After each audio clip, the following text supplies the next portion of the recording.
Welcome to a new Shadow Sister healing video. In my videos, I let your shadow meet your light so you can be whole again. And this week, we are going forward with the pick-up reading, this secret history book. The name for this chapter is called First Fracture. But in this reading, this is a big reading to make. I will look energies, like a predictive reading, 14 years, what is going to be when Neptune is now in Aries. Neptune went in Aries 26th of January, and we are starting to feel these energies this week. Or many of you maybe have felt it already. I took my first look into the energies and picked these devils for you. Let me introduce the piles. So these will be your piles to intuitively connect which is for you for the next 14 years. What are those themes? And I have created a special spread for this. As well, I have interesting Oracle of Pluto deck to show some shadow and light. As well, karma cards. Each of these piles have also oracle cards based on the chakra energy. Let me introduce the piles. So, pile number one, we have here devil number one is the Brabant Patriot. And devil in my reading is talk about the shadow, something that we could look into more deeper and start to understand, and so it's less dark. But now it's this Brabant Patriot, Ace of Cups, Ace of Heart, and my own Shadow Sister healing deck, and the bottom deck is always a shadow part of this reading, and it is Inner Child Healing Sun card. So here, this pile number one, you will get also this Secret Language of the Soul Oracle deck. And of course you have this third eye chakra crystal, special one from Romania. This is lapis lazuli, very magical one. So you got this. Pile number two, we have devil is this. It's the 9 communities of Brussels. It is showing the city of Brussels, let's say, because it's divided in the 9 communities. But this is the Knight of Pentacle. You get this Tarot of Oppositions at the bottom of the deck. Shadow part of your reading is King of Swords. So this is that. And then you get the, if you pick this pile, you get the Oracle deck Call of the Morrigan Oracle. I pull everything of this life. I only have now the book cards and these devils, and that's it. Everything else comes live. Pile number 3. We have here American Legion devil. Here is the post one. And bottom of the deck is Mother of Air, Queen of Swords. And you will get this beautiful Anubis Oracle twice. And in the reading, I pull also purpose card, part of this spread. As well, we start to look into dark with this crime and shadow deck that I've created myself. This Paris playing cards. We have karma cards, and indeed we are going even to see this Oracle of Pluto spread. So there is a lot to cover, and I try to do my best. I've been getting ready here. I have tea here. Message of the tea today is by honoring your words, you are honored. And on my cup says, stay wild, moonchild. So I get now ready the pile number 1, and let's get started. Welcome to your reading, pile number 1. We have selected this pile number 1 and the Ace of Cups, Ace of Hearts. Brabant Patriot. This is interesting. Of course, everything is a lot related to Belgium in these mannequin bee costumes. This is related to the revolution that Belgium had to get independent, and in this process was coming this tricolor flag. So this is kind of, the mannequin bee is dressed in these three colors: yellow, red, and black. That's the color of the Belgian flag. But Ace of Cups, we are starting to talk about now Neptune in Aries for the next 14 years. And this ace is always like, of course, answer is usually yes when it's one ace in the table. I was seeing in the beginning there were two ace in the table, the opposite side, black and red. Kind of I see this a little bit good one because heart, emotional, heart-centered is a good thing. But there is something about this revolution and possibly patriotism here. So there's still some kind of fight going on. So these both energies were showing like yes to fight. That's very Aries kind of energy. I totally see this warrior energy. It's said to be like years of a spiritual warrior rising. So this could be totally that spiritual warrior here. But we are talking about devil here, so it's still kind of dark. But first I'm gonna see this chapter from this book and get tuned to this reading. Understand. And yes, there is a first line. There is a recurrent scene from those dinners that surfaced again and again, like an obsessive undercurrent in a dream. Julian, at the head of the long table, rises to his feet and lifts his wine glass. Live forever, he says.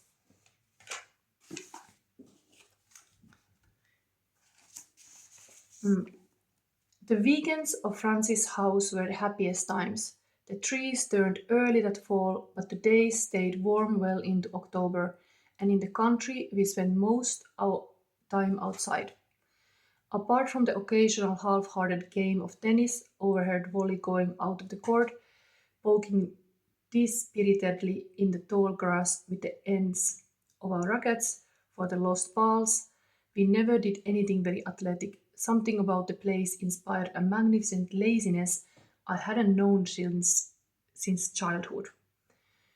Now that I think about it, it seems while we were out there we drank almost constantly, never very much at once.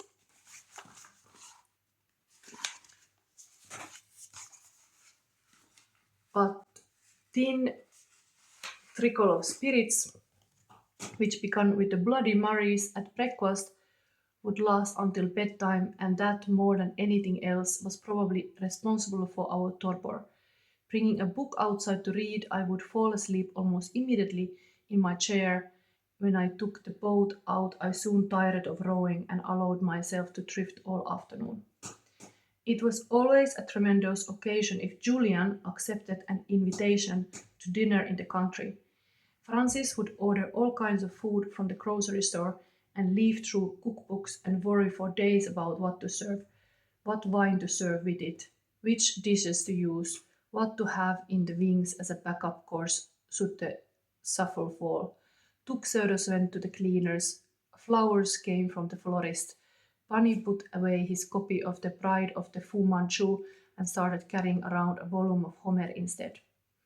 5 minutes before Julian arrived, they might be slouched in the living room, curtains drawn, dinner simmering on chafing dishes in the kitchen, everyone tugging at collars and dull-eyed with fatigue.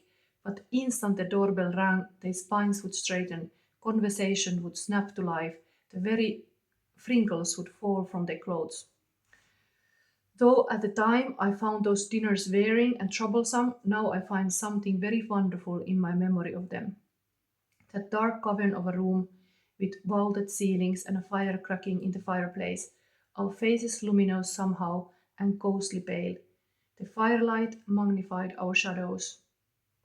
Somehow shadows glinted off the silver, flickered high upon the walls. Its reflection rode orange in the window panes, as if a city were burning outside. The whoosh of the flames was like a flock of birds trapped and beating in a whirlwind near the ceiling, and I wouldn't have been at all surprised if the long mahogany banquet table, draped in linen, laden with china and candles and fruit and flowers, had simply vanished into thin air like a magic casket in a fairy story. There is a recurrent scene from those dinners that surface again and again, like an obsessive undercurrent in a dream. Julian, at the head of the long table, rises to his feet and lifts his wine glass. Live forever, he says, and the rest of us rise too and clink our glasses across the table like an army regiment crossing Cyprus. Henry and Bunny, Charles and Francis, Camilla and I, live forever, we chorus, drawing our glasses back in unison, and always, always that same toast, live forever. It is indeed very somehow like a idealistic here. So there is this kind of identity of being very having this certain identity, glamorous even. That's very Neptune in Aries, said to be like everything is like glamorous. There is that kind of identity. So he also is dressed very fine. Let's see now the darkness. What is the darkness here? Upcoming 14 years. We are talking about 14 years of darkness. But of course we see the light too, but like let's see what is the worst monster here. Bunker. Interesting. Safe base, secret basement, location, protection. So this is talking about, indeed, they were in this house, almost like that was their safe place. They were gathering in this countryside house and had this kind of lazy life, like a really intellectual bohemian lifestyle there. They could carry on like a part of the rest of the world. I think this is a theme here. There is somehow this kind of group who wanna be living a little bit like in their own bunker. But as this is come a shadow, and this is very much like a war prophesying Brabant pattern that some revolution is happening. Whatever is you need to know where is a safe place for you. Here is the secret basement, bunker, safe place, protection. It is important you know where you are safe. I think that is the lesson here. Whatever you do, whatever happens, you need to know where you are safe and who are those people also possibly safe around. Something like choose your company wisely. Two of Pentacles.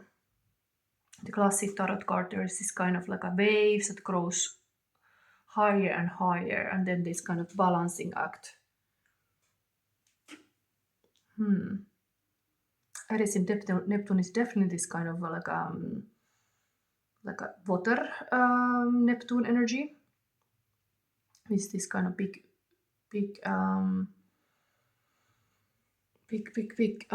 wave-like energy.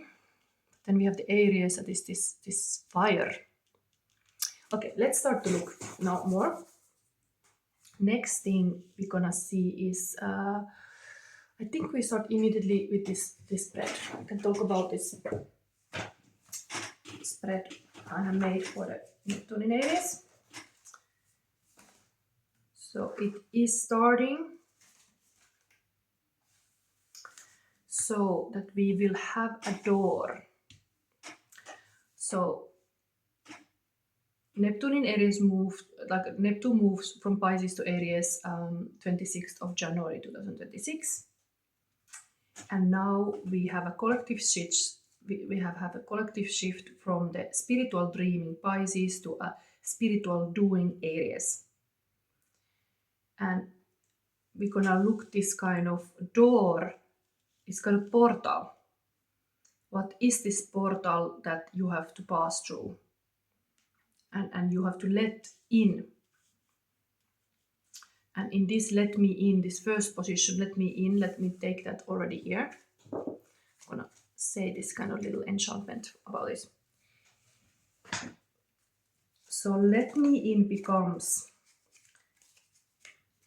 let this higher vision enter the world of the Neptune in Aries. Let this soul force enter the body. Let this compassion enter action. Let this gratitude become real. Let the vision, let the unseen become seen. So what is that you let in now?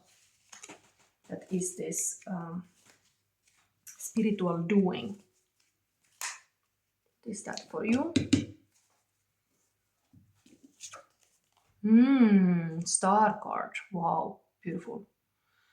So we have a Pluto in Aquarius. We have completely this Aquarius season going on currently. Even when this shift is now happening, it's in this Aquarius season. Here we have a gingerbread having a sauna moment and looking this kind of northern lights here.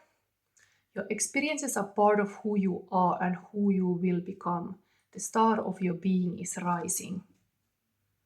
And this what you are letting in, a star power. Wow. You're letting the star in.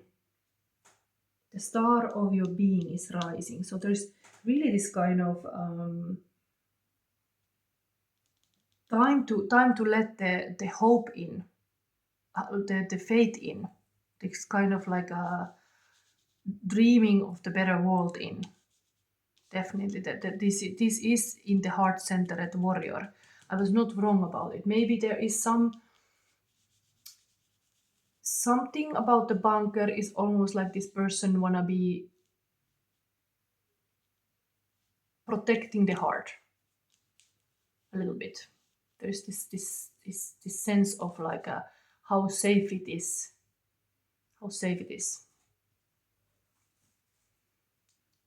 Like, yes, almost like this kind of heavy cover is needed a little bit to keep this outpouring like a love, like it's even could be like the fault here with devil is that you give too much. You are like too open book. You have to kind of like protect that innocence. But there is something good about this anyway. As this is you're letting in the star.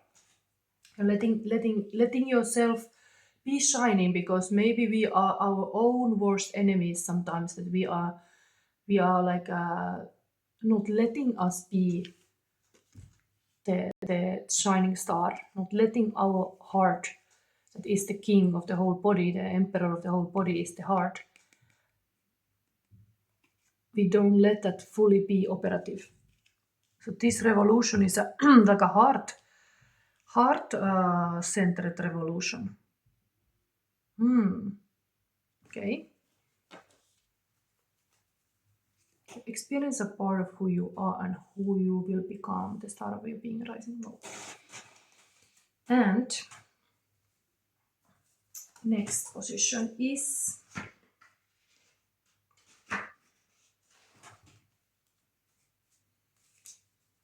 and the question here was what wants to enter your life during Neptune in Aries? And so it's a star, beautiful life path, star. Next is the spiritual warrior. So we come into this door and we meet this spiritual warrior. What are you being asked to be brave and tender? Like this is now, what are you asked to be as a spiritual warrior?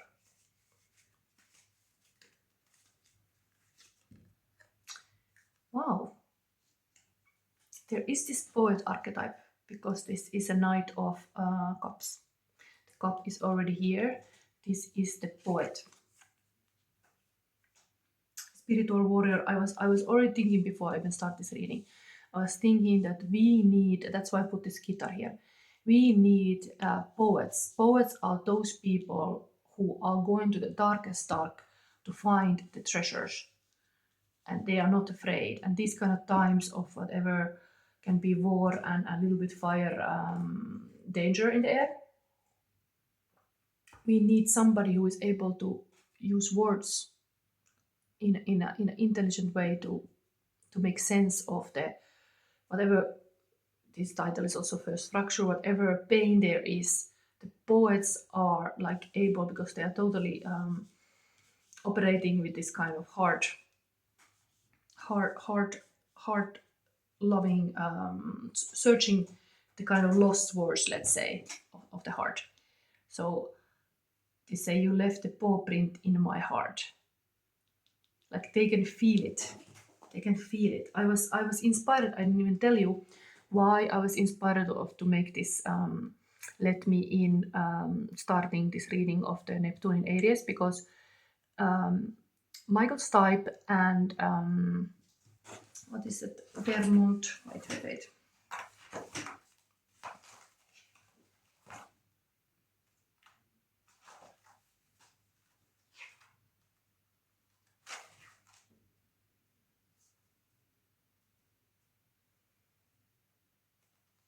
So Michael Stipe and Dermot Kennedy has both the same song, Let Me In.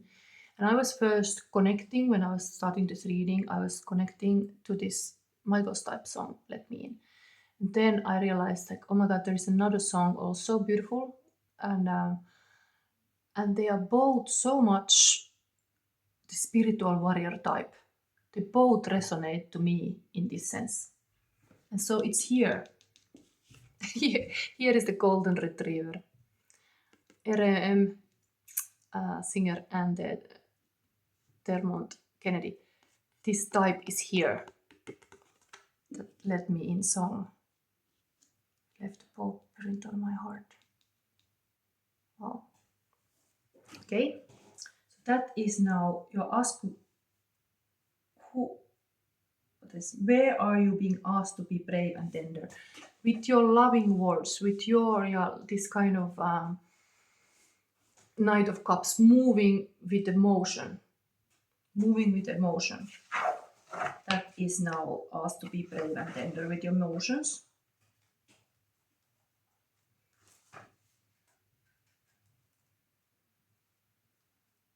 It's like a non-violent, courageous compassion.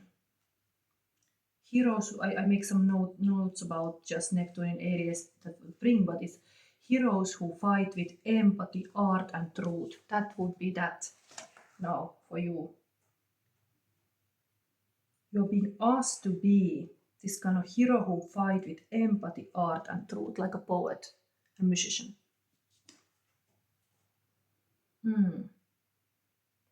Yes. Okay, next is then we are going to see the voice of fire. And we're gonna have this card too there, like the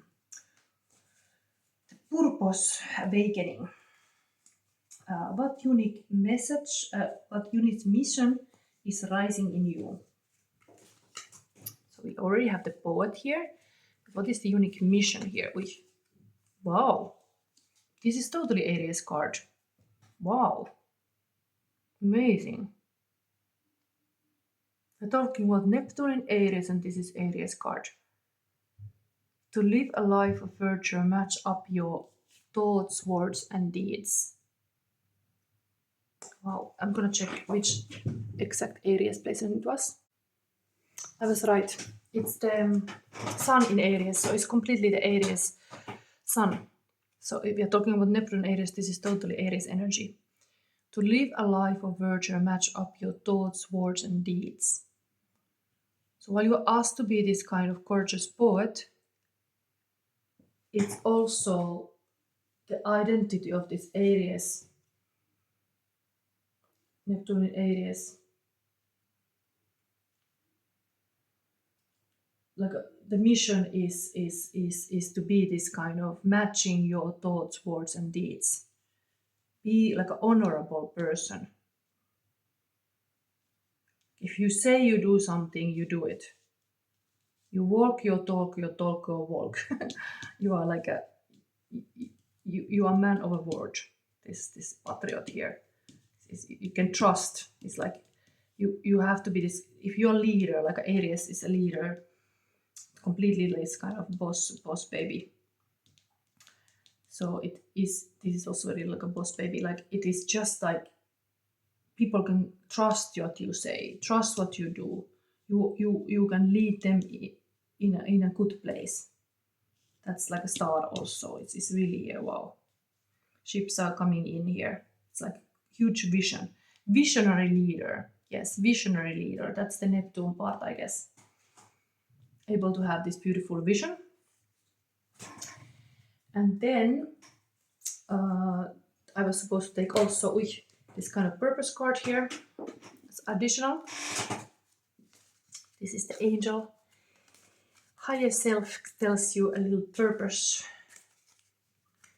Unique mission is rising you. Let go. Walk away from this situation in order to resolve it. Interesting. It's like a unicorn and then the angel holding a dog. Walk away from this situation in order to resolve it. Let go. I think if there is a burning situation, I've seen this beautiful like image, like the matches are burning and one is removing one match away from it, and then the line of matches cannot keep burning. It's almost like you can be sometimes strong by walking away and letting go. What is not meant for you, you let it go. You are not fighting for things that you are kicking your head in the wall or like that. Walk away from this situation in order to resolve it. So sometimes you have to walk away.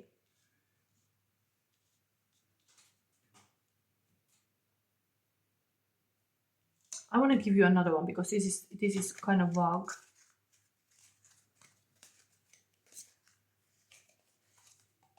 Flowers. Working with flowers open your heart and brings blessings to others through your life purpose.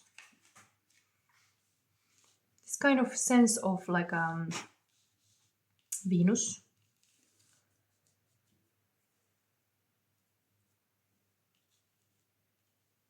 You're not forcing anything. There's something like that. Be like a gentle soul. Okay. Then next, I'll put this here.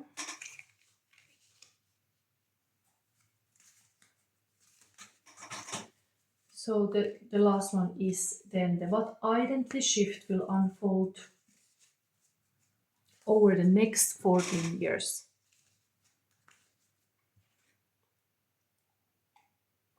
I think it's talking really about like something like you are really like a Aries energy is really pioneer energy. So you have to let go certain things to have like a fresh flowers.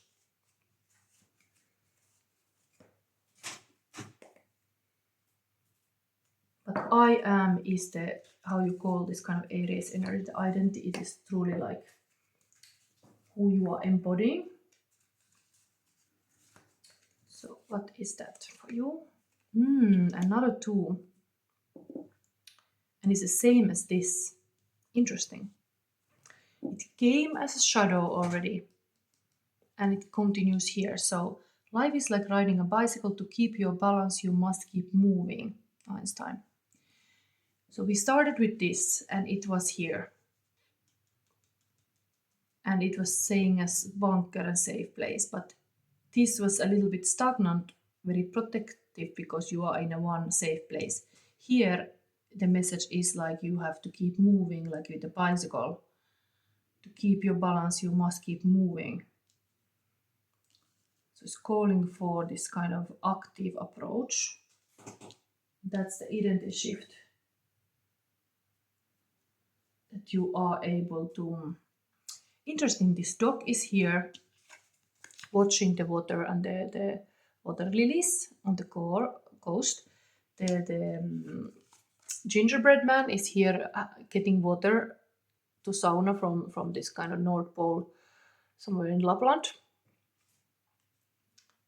Here is also being water, but anyway, here is also having a vision of this kind of ships coming in.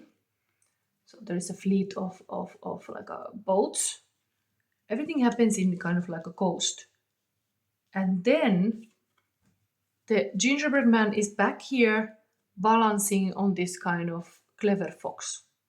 So it's taking risk. The spiritual warrior is to be this kind of gingerbread man because this was already here. The spiritual warrior is the gingerbread man star. It can be getting eaten. Somebody can eat your tender heart. The fox can indeed be having soon like a nice meal. But still, your advice to take this risk next 14 years. So you are asked to balance this, and you are going on the water. You are not like Neptune in Aries. It's like not to be afraid to be there, crossing the river. Here, they were always on the coast, in the bunker, whatever. But here, the person is balancing, is going. It's going for the adventure. It's taking the risk. So you're asked to be brave.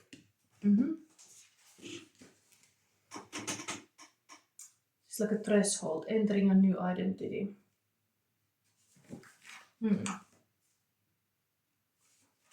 Yes. Okay. Let me see now. This is not the end. Let's have a karma card. Start to see this future. And an Aries card.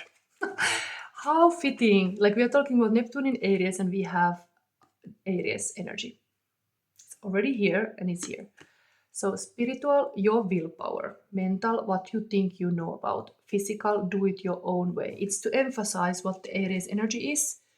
Do it on your own way. You will find a way, your way. It's like a pioneering energy, yes. Then we have this darkness look also with these Pluto cards. It's going to be a long reading, but interesting already. We have here integrating the shadow.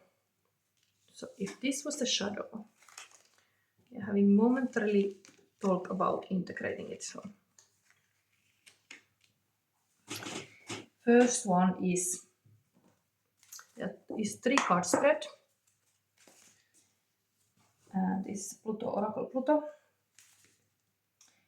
This is a simple 3-card spread that embodies the lifeblood of this deck in the simplest form. The first card brings forward energies in the light.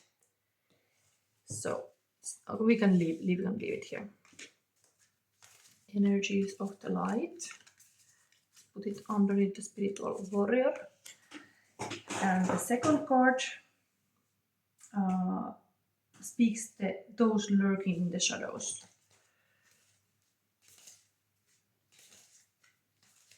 I'm gonna put that actually here because it was this. And then third is energy required to achieve homeostasis, which is to say equilibrium. It is the energy necessary to rectify the two energies and find balance and integration. It's almost like the same message is coming here. You have to have balance and integration in everything of this. But now we saw it in the card also. These are shadows. Let's see. The light is giraffe. Darkness is okapi. And the integration is porcupine. Interesting.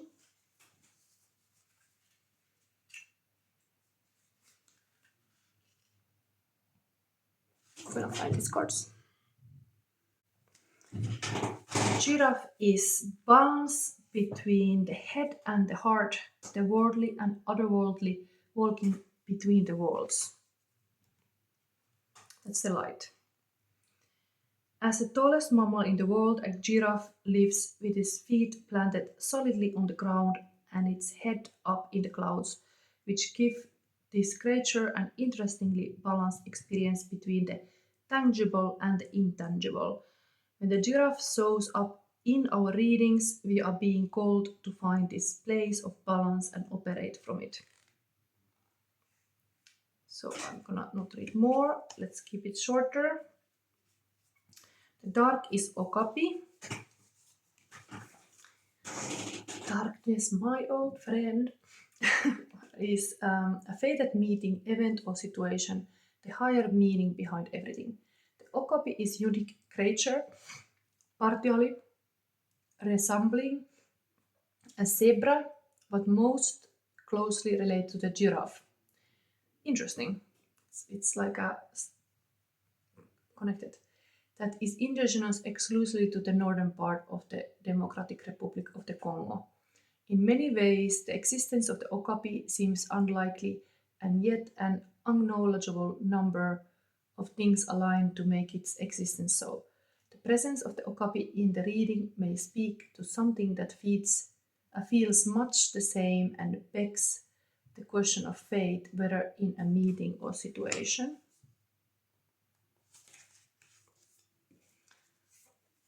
To draw the Okapi card in a reading is a sure sign that something bigger than you is in play.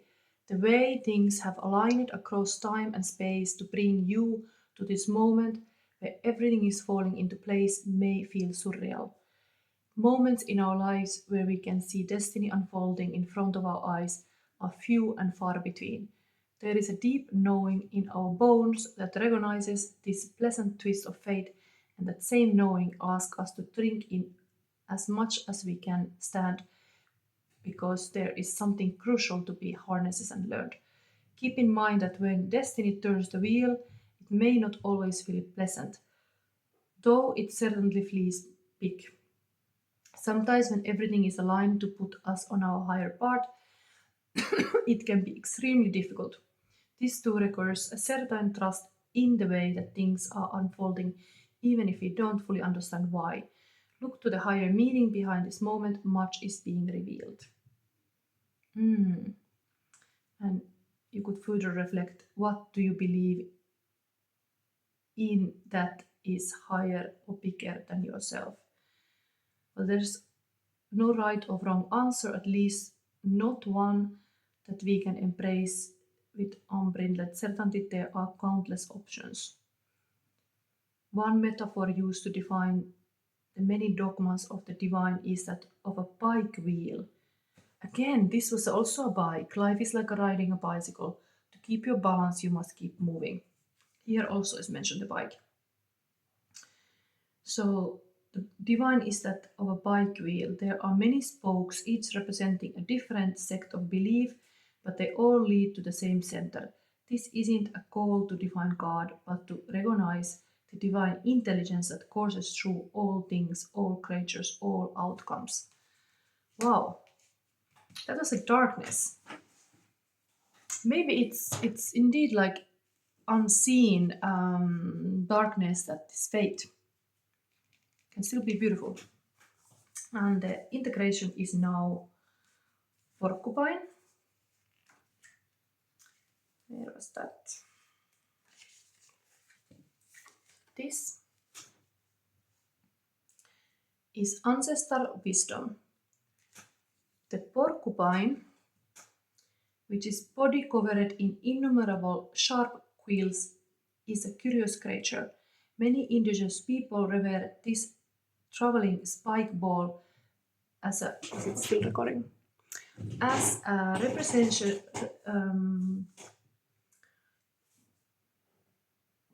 as a personification of ancestral wisdom, which is quill representing a different person and a different lesson or piece of knowledge to be shared. The Arapaho, for example, revere the porcupine for being able to travel between the physical and the spiritual realm. If you're deeply rooted in the culture of your family and ancestors, this card is a signal to dive deeper into a relationship with them. Consider engaging in activities relevant to your culture, such as cooking their food, speaking their language, or erecting an altar to your loved ones on the other side. Ask them to share their wisdom with you. If you are someone who isn't in touch with your roots, for whatever reason, that's okay.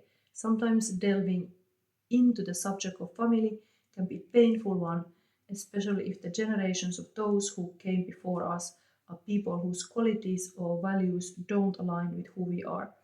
If you are one of those people, take a moment to contemplate the bigger picture of the ancestors we all spring from, the first humans who walked this earth plane from which we all share a common root. The wisdom is lying dormant inside of you, too, waiting for an invitation to speak up. Make room. Wow! This, oh my god, this is, I have to tell a little family story here. This patriot. So in my family, my grandparents met in a bunker. So I don't know, is here happening now that my grandma Olga is present? I love that if she is, because to remind this stuff that it can be in this moment when we have to suddenly be during a war or something in a strange situation in a bunker, or like fearful of our life, stuck in a little room, the love still can happen. So my grandparents met in a bunker during the Second World War, and they exchanged the pictures.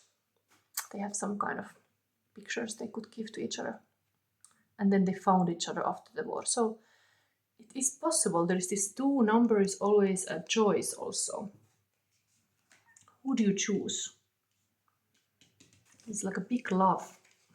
Big love in a bunker for you. Can be darkness, but can be also beautiful. Of course, I don't wanna like make you afraid that these war times are coming, but who knows? But this is kind of hopeful message. Let's say like ancestors are this wisdom here, that in a difficult situation, even in a Game of Thrones, these characters, they keep moving. They don't give up. They find new ways. I think Neptune in Aries for you is spiritual warrior, is really to find new ways to do things. But taking action, there is definitely action here. This was all like here a little bit like on the coast, dreaming, vision. But here we are going. The fox and the gingerbread is going. Wow. Maybe this is a foxy lady and this is the gingerbread. This is the couple dynamic. Okay, now I'm gonna give you advice card. Coming to this end part of the reading. Did you enjoy this reading? I was like happy to see this. So, advice for pile number 1. Is it? Is express your hidden feelings. Celebrate your light. 11.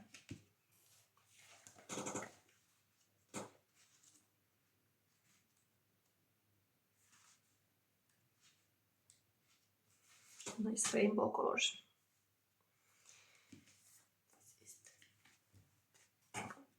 Neptune in Aries. What you suppress, ignore, and conceal rules you. You might feel safe hiding your deepest feelings, but it's only when you gain the courage to look in the mirror and perceive the protected, often stunted aspect of self that you allow yourself to grow. Until you take the time to tune into yourself and have the willingness to be vulnerable, you will continue to harden your heart and keep your intuitive, sensitive side trapped. Wow. This is that negative here, hardening a heart. Keeping yourself in a bunker, locked away. Are you numbing yourself by pushing down your deepest feelings? Are these aspects of yourself that you have not fully seen or acknowledged? So are these aspects of yourself that you have not fully seen or acknowledged? Are you holding on to an outdated narrative of victimhood that disempowers you? If so, you are being asked to examine your perspectives in life and be willing to move from a state of fear, tension, and resistance to one of contentment, freedom, and growth. You may also be hiding feelings and experiences from your loved ones that need to be shared so healing can occur. You could be holding on to dream that you fear others may not understand. Consider sharing your deepest hidden feelings with those who can hear you and help you move forward. Give the parts of yourself which have been stunted permission to grow. Identify an aspect of yourself, of your life that yearns to be shared, and do so in a safe and healthy way. It should be related to becoming a more present parent or partner, a motivated business person, or a more focused individual who is open to discovery. Only you know your next steps. The time for giving without reciprocation, feeling stifled and restricted by life has passed.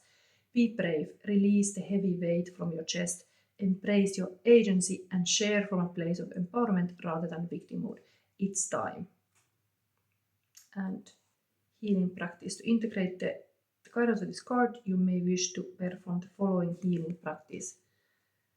There is some kind of visualization. Sit or lie down comfortable, breathe slowly and deeply, allowing your body to relax completely. Imagine lying in a pool of healing orange water. There is a purple flame close by, flickering quietly, keeping you warm. Allow your body to soften and enjoy the experience. Sense or imagine a funnel in the center of your chest. Acknowledge any burden, heaviness, and old perspectives that clog your heart space and allow them to be released from your body. Feel like this kind of let go the shit. Flowing out of the funnel and into the purple flame to be cleansed. Gently massage the point between your ring finger and middle finger on your right hand with your thumb. Massage gently in a slow circular motion for a minute or two. While you are massaging, take deep, slow breaths. Allow your chest to fill with oxygen and exhale to expel impurities from your chest and lungs. Repeat with your left hand. Relax in the warm, regenerative pool for as long as feels good. So this is beautiful, this kind of water energy here with the Neptune also, like able to let go this kind of like a change, break the change from your heart to be free. Free. Okay, now we can see the feelings of person.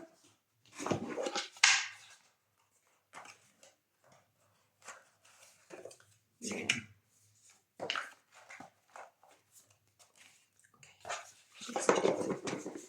No more. Got here a white rabbit. Take me to paradise and nothing can tear us apart. Wow, white rabbit. We have here, this love is once in a lifetime. Oh, there is also the star here. Ah, there is also a heart here. A black rose. We have here, true love by Astrid Swan. In your imagination, there is a place without me. While I'm glad you can keep it there, it threatens my being. It's like a lonely swan here. Interesting, like swimming here also in the water. And we have here, compassion is golden. Feelings of a person. What is this?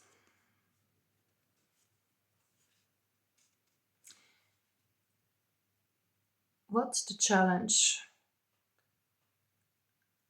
When you decide it was your responsibility, when you decide it was your responsibility to manage other people,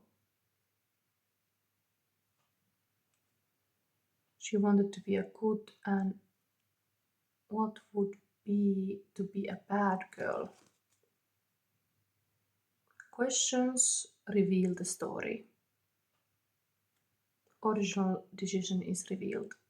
Questions put the person in the driver's seat.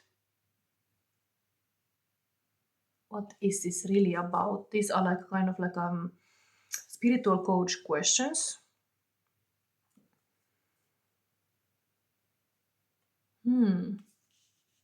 It's time to ask good questions.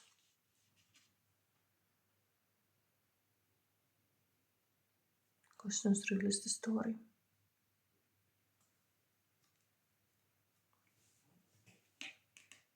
Anyway, your person see you very compassionate, maybe indeed even this kind of spiritual coach, possibly, because there is this coaching thing. But I love this reading. I think we go to the next. It's a long one. See you soon.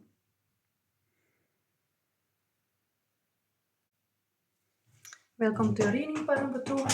These are long readings, and I'm excited how was the first one. You have picked the part number 2, which is this 9 communities of Brussels. Let me see, the first line will be, it is easy to see things in retrospect, but I was ignorant then of everything but my own happiness, and I don't know what else to say except expect that life itself seemed very magical in those days, a web of symbol, coincidence, premonition, omen.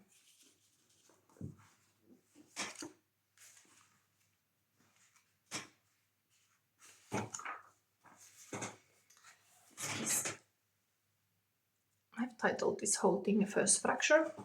Anyway, talking about Neptune and Aries in this reading, but this is your Donatarte Secret History text this week. And this is the devil. The darkness in this coming 14 years. Knight of Pentacles, slowest moving knight.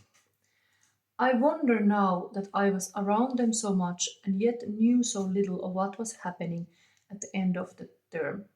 Physically, there was very little indication that anything was happening at all.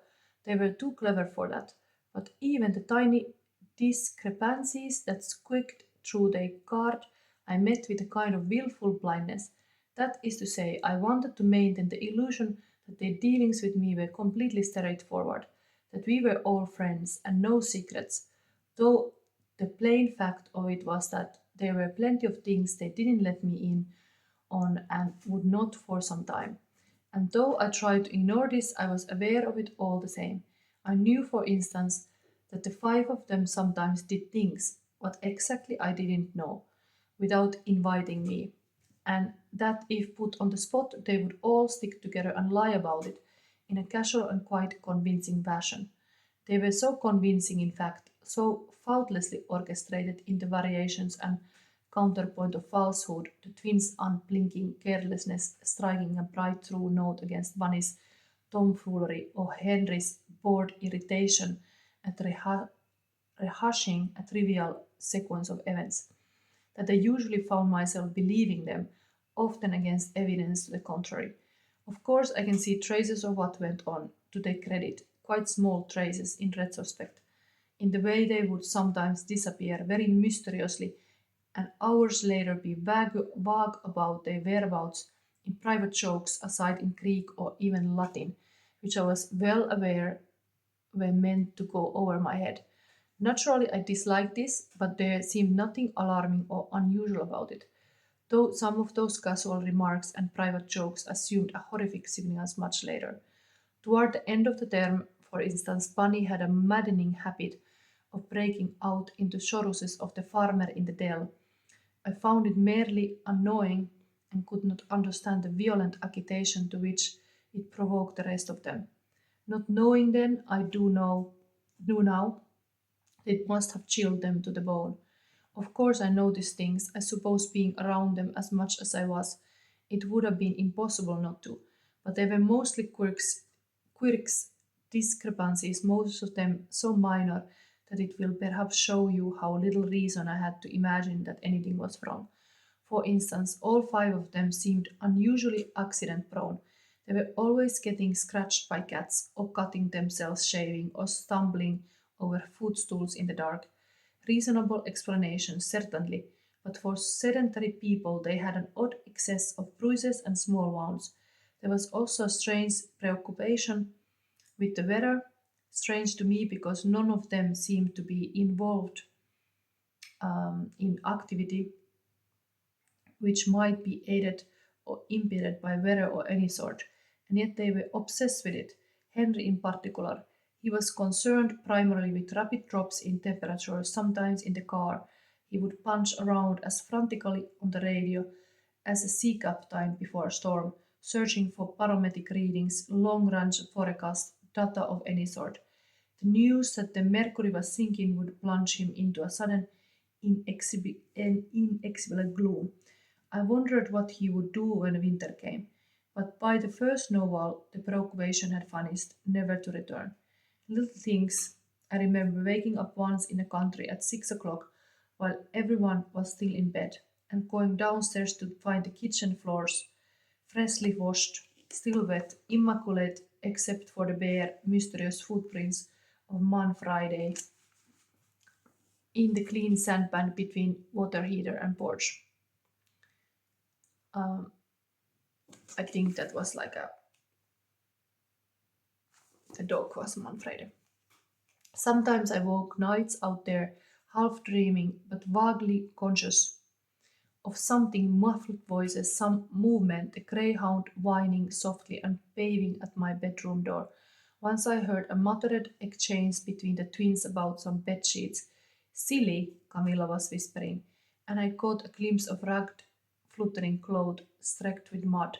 You took the wrong ones. We can't bring them back like this. We will substitute the others, but they will know. The line and service ones have a stamp. We will have to say we lost them. Though, though this exchange did not remain in my mind for long, I was puzzled, and even more so by the twins' unsatisfactory manner when I asked about it. Another oddity was my discovery one afternoon of a large copper pot bubbling on the back burner of the stove, a peculiar smell emanating from it. I lifted the lid, and a cloud of pungent, bitter steam hit me in the face.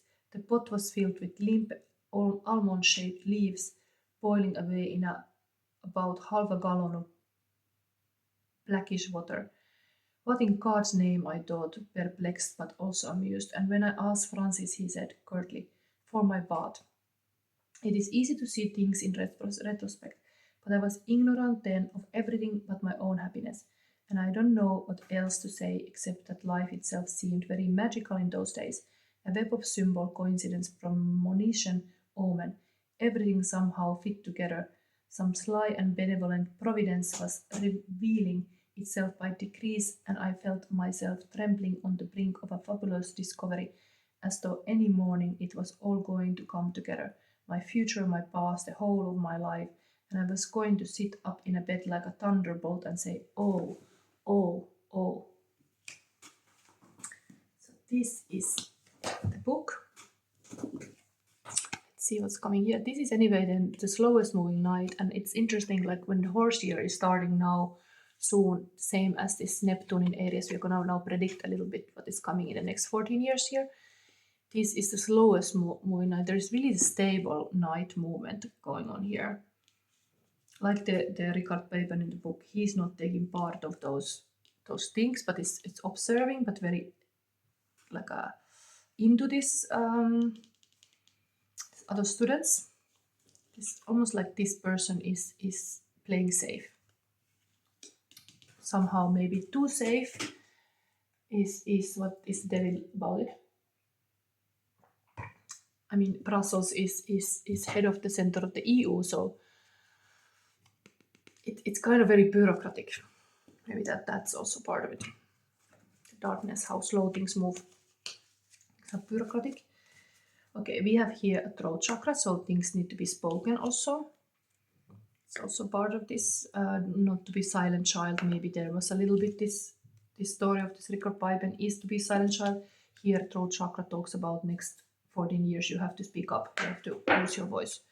Let's see now the shadow looming over this next 14 years. New story, wow. 10 of Cups. Usually a love story and happiness, marriage. Here we have a happy ending, sacred space, end of a rainbow. It's a location. Stolen innocence, happiness, family and love. Not bad. What is then the darkness here? I don't see any darkness. I would say like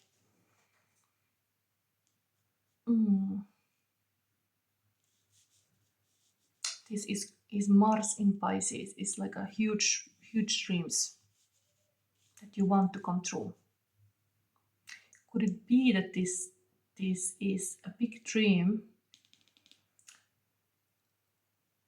and this is like a practical dreamer going very slow to this happy ending, end of the rainbow. Okay, let's see. We start doing this reading. So let me see. It's called "Let Me In." Maybe this is a little bit like in the story. I connect everything I got in the table. So I got this story where he's outsider. He's not let into the secrets. And this whole spread of the Neptune area start with this kind of "let me in," a door that you have to portal. You have to go into this energy. And the question is, what wants to enter your life during Neptune in Aries? Ten of Cups is already indicated here. This is showing the shadow. So let's see. It can be very positive. This is not a bad card. Let's see. Bottom of the deck was this king, was so beautiful, like also truth-speaking king.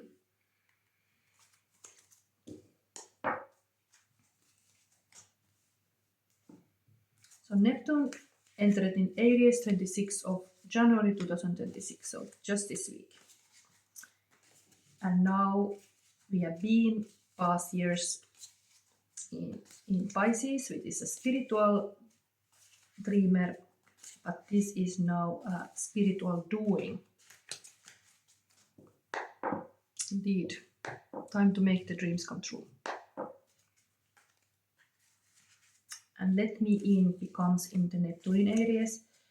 Let the higher vision enter this world. Let the soul force enter the body. Let the compassion enter the action. Let the creativity become real, and let the unseen become seen. And what is that you are letting in now?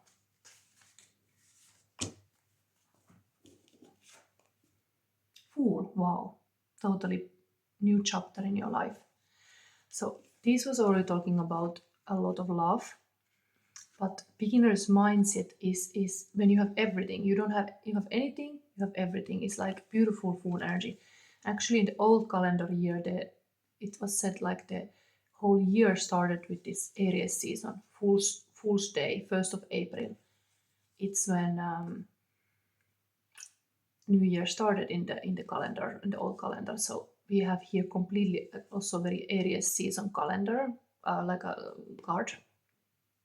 I want to read this card for you. This is now what you let in, this kind of lover of life, beginner's mindset, beautiful, positive fool. Wow, it's my favorite card also. I love it.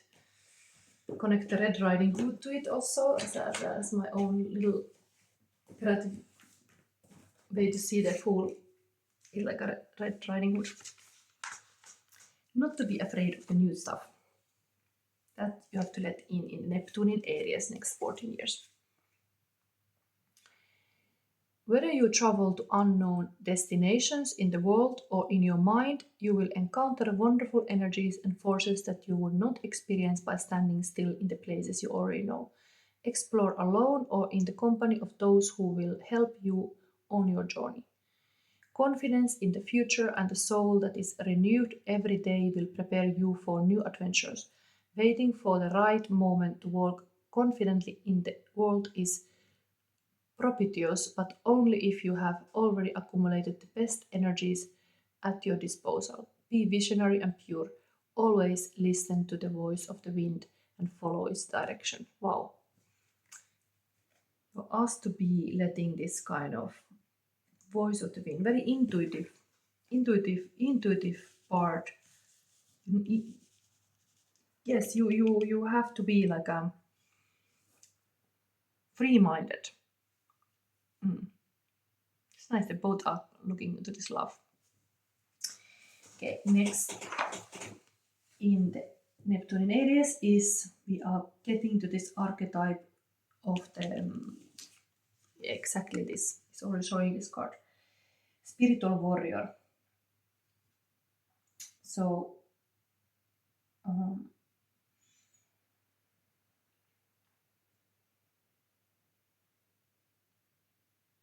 so where are you being asked to be brave and tender, like a spiritual warrior? Let's see. Now, you have stepped from this door. Is the bravery here? 9 of Cups, okay. It's like a wish fulfillment. Even though this is a negative side that comes. Maybe there's some challenges with this wish fulfillment. This is already like everything is coming true. Here is a little bit like a, what is missing here?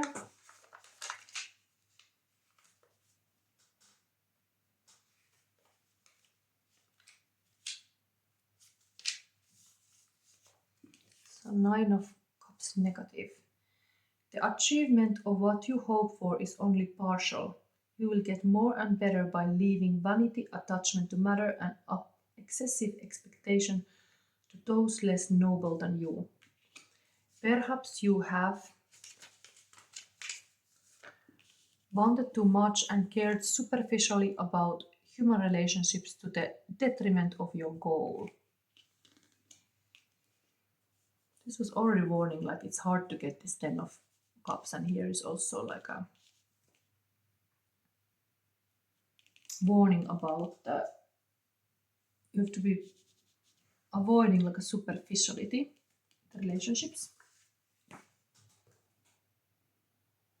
Now we see what is unique mission that is rising in you now in Neptune in Aries. So spiritual warrior, yes, it's not anymore for anything. It's heading to the full 10 of Cups. 9 is not enough. It's turning the back on that. Indeed, this card is clearly showing this. This kind of 9 of Cups that are not even like on the positive side are not satisfactory. The person want to have a happy ending and end of the rainbow. It's like going towards there.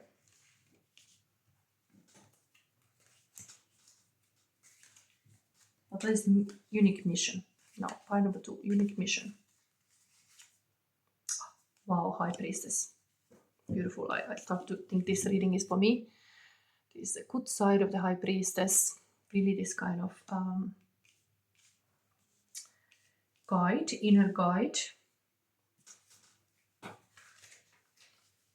You're invited to be this kind of wise woman, archetype, High Priestess. Any person who reads Tarot themselves now is encouraged to continue being this kind of guiding light to others. The holiest temple protects the wisdom of the ages, knowledge that is only granted to worthy initiates. Let those approach who understand what it means to seek the deepest truths, but keep the most sacred mysteries close to your heart. Some people know not only what is good for themselves, but also what is good for others. People charged with such knowledge like you must wait for the opportune moment to be truly heard. Follow your own tradition and listen to inner guidance with confidence. Celebrate the sacred to elevate the profane. Yes, this is like elevating the profane. This would be the profane that you are turning the back to the, you want to elevate this sacred. The celebrate the sacred to elevate the profane, yes. Sacred space in times of Neptune in Aries becomes really important. Gonna see now angel card, purpose card also showing as well the mission. Family. Loving your friends and family is central to your life purpose. Wow, like helping people cross the hard parts. If this is indeed you're guiding people to go this kind of threshold that can be hard, this family, you are needed in your family and friends to help.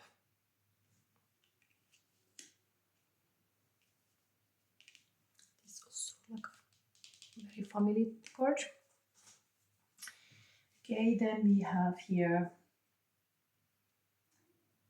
So then Aries is always this kind of identity. I am energy. What identity shift will unfold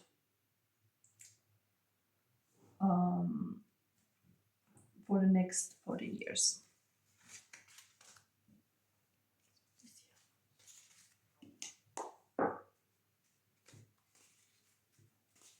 Unfold over the next 14 years. What identity shift?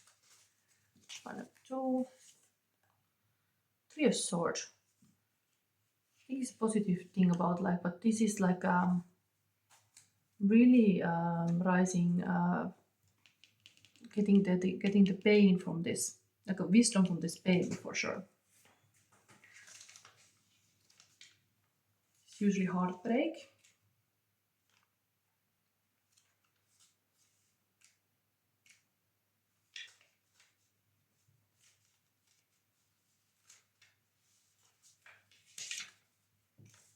Interesting to see the story. What is this? It's positive. You will face difficult times and painful trials that will shape you like a smith shapes a sword. Purify yourself, strengthen yourself emotionally, and be virtuous, clear, without poisonous intentions. At the end of the darkest night, the light that warms the hearts of the righteous awaits you. Be worthy of it. Wow, it's almost like this kind of Excalibur is waiting. This is trusting that you get through anything. The High Priestess energy is also very dark. It's this kind of maturing and rooting in the dark. And then you are like this sword here to me talks about like your words are getting just more wise in this silence. You're like maturing your wisdom. But you are needed to help families and your friends. Whatever is happening now, you are like a seeked, maybe this kind of wise woman. But it's time to, it's really this showing like Neptune in Aries is, in your case, is bringing you just like a more deeper wisdom and truths. So let's see what was the next. We're gonna see the Pluto. Maybe first I take the Karma card. Let's see what is important to know. Sun. Spiritual demonstrate, mental realize, physical act like a leader. This is very Aries-like energy as well. So, of course, what is your sun sign? But like act like a leader. This tells really like this kind of masculine energy. Even this High Priestess is here a leader.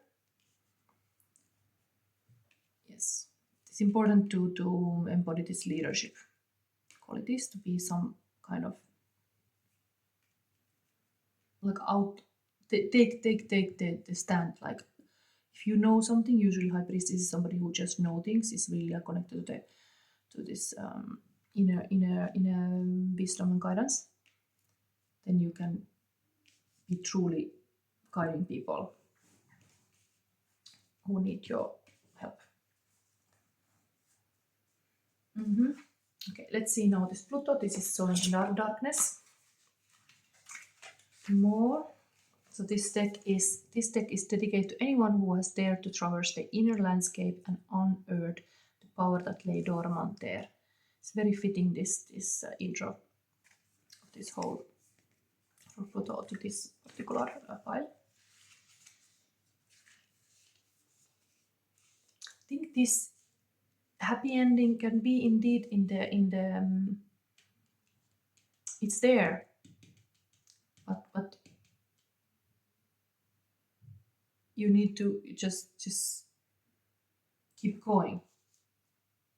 This kind of silver lining, stolen innocence. It could be that too. It's the stolen innocence that has kind of dimmed the light. The light is here, so there's a lot of beautiful things here.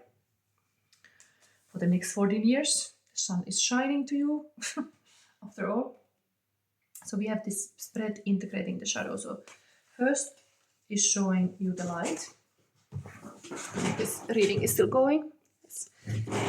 This first card of Pluto shows you the light.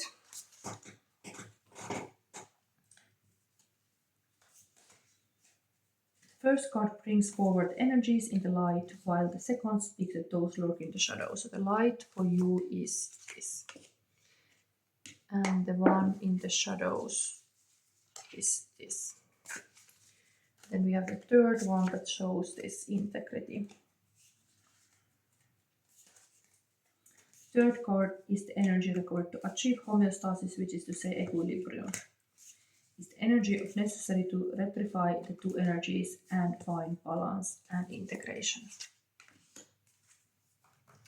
So light is rooster.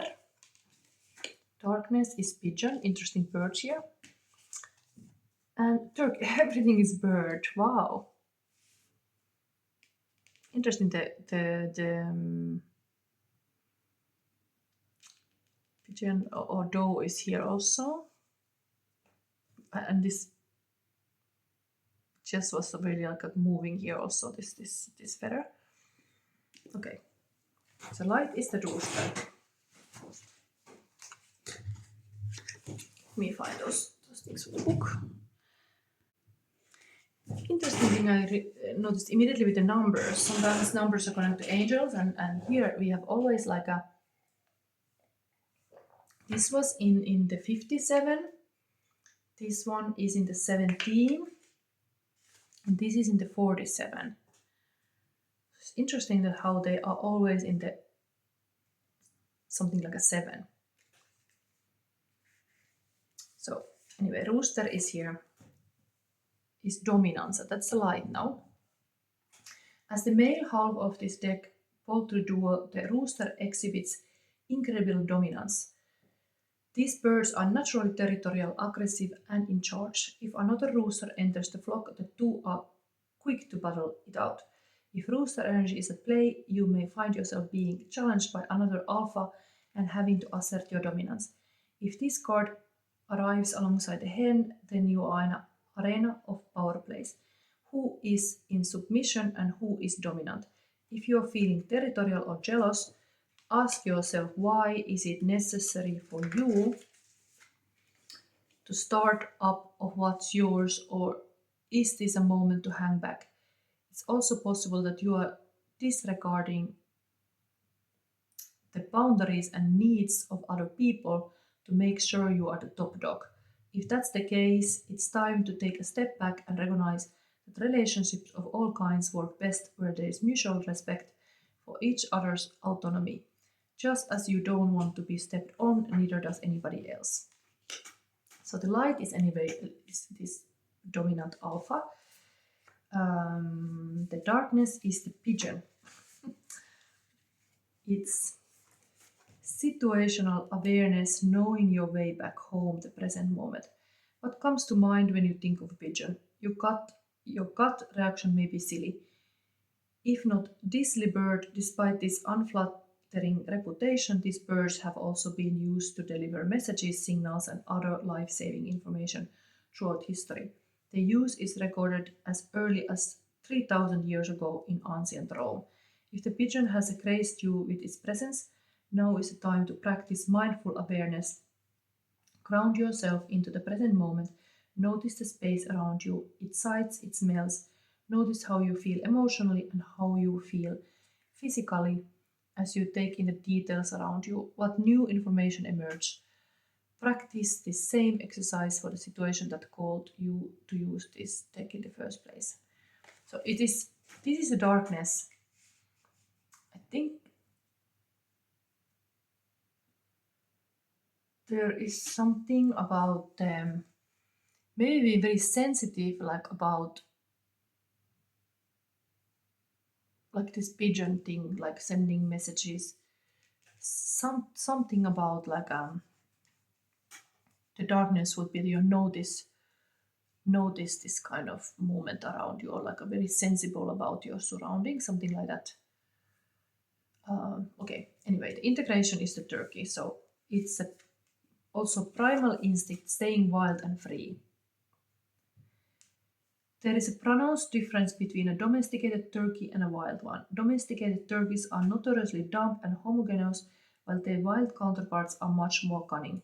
This just juxtaposing highlights the benefit of staying wild and free on multiple levels, which is also reflected in the darker and more detailed plumage on turkeys found in the wild. If turkey energy is present, you are being called to find the value in your own wild and free spirit. This was kind of domesticated in the sense that they were like a scent, and the rooster also is in a certain territory. This is like a roaming free turkey. That's the integration. As we move through life, we are confronted, and we are talking about Neptune in Aries, even upcoming years, be a wild turkey. As we move through life, we are confronted with many different messages about the way we are supposed to be.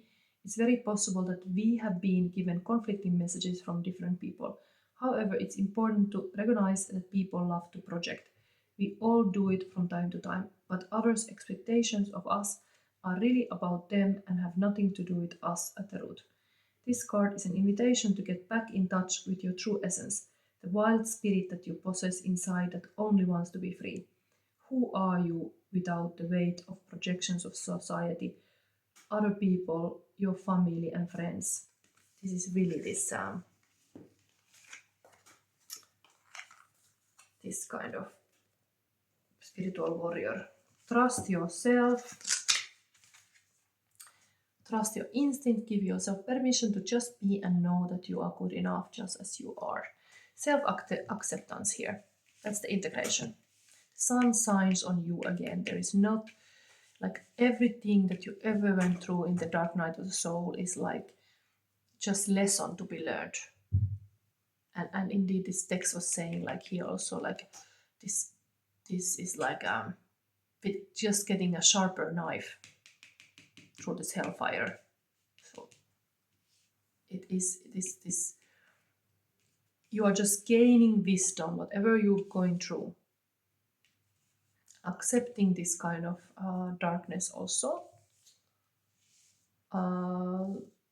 is just healing to not deny anything what happened to you.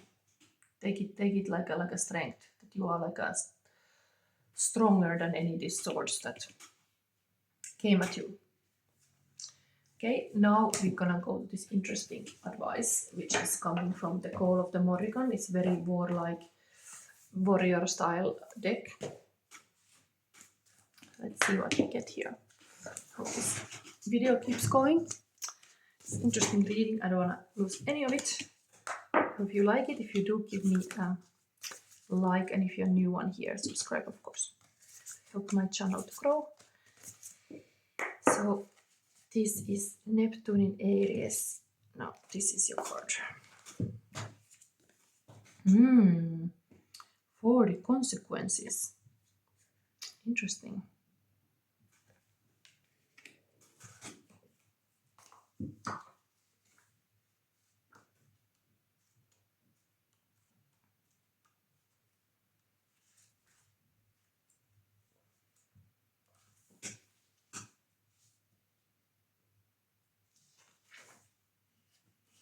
Let's have the divinity meaning of this. What promises have you broken to yourself or others? Are you being truthful to yourself or others? When this card appears, it is time to be authentic and own up to your own flaws and mistakes. The consequences of your actions cannot be avoided. They will come back to haunt you if you do not acknowledge and own them. This card can represent misfortune or cross circumstances in relation to the situation. It can also signify oaths or vows that have been broken. Consequences.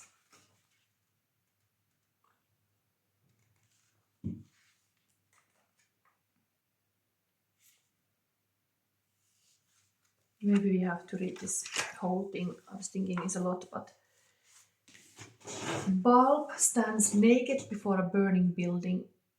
The Derga's hostel, ravens flying, frenzied around her. She stands in a cursing pose, Kurquay with one hand behind her back, one eye covered and standing on one foot. On her neck and below her eye is what an Ogham traditionally associated with cursing. On her chest is a sun and a moon, representing that the curse will last for all the suns and moons of time. So deeply has the king offended the goddess by breaking his vows. In the story of the Derga hostel, King Conair has several gesh or magical taboos placed on him, almost all of which he breaks. Often Bulb tests the word of heroes and kings by putting them in situations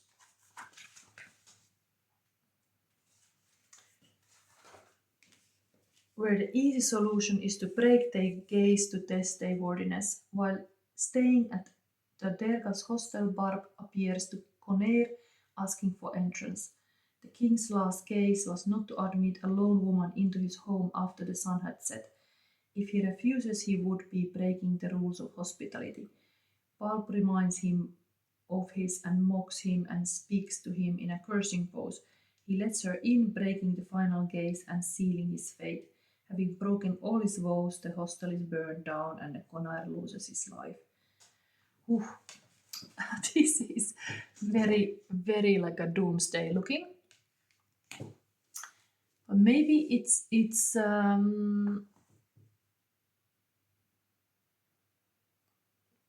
there is this fire energy of the Neptune in Aries. It can be also fire can be purifying as it can be destroying. Have to be careful with this. Stay in this beautiful like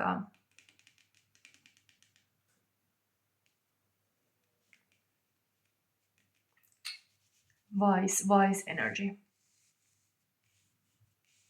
And remember this family that you can help and friends. I want to verify this with this funny cats card. Why these consequences came here as a big advice.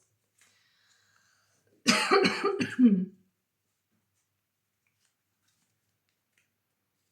is it here? High Priestess again.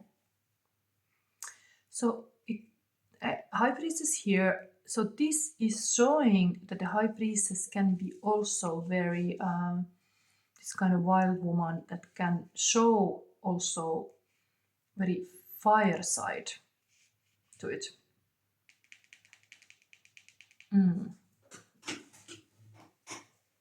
It's really about the High Priestess. Here is playing with the books. Here is in this kind of yoga position.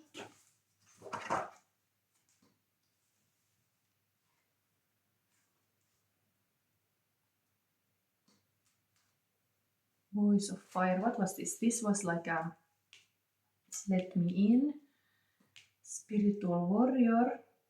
Voice of fire. So actually this position was a voice of fire.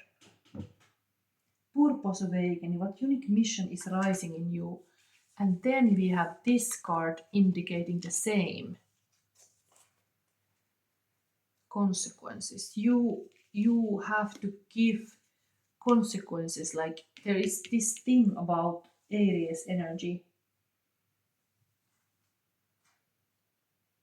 Is a spiritual doing. There is consequences to the things. It's not only things what people speak here, especially the consequences.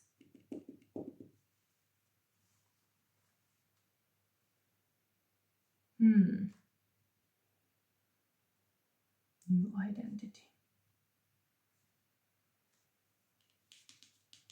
It's a little bit warning. There is this a little bit like destruction here. This powerful energy. Be careful what you maybe say.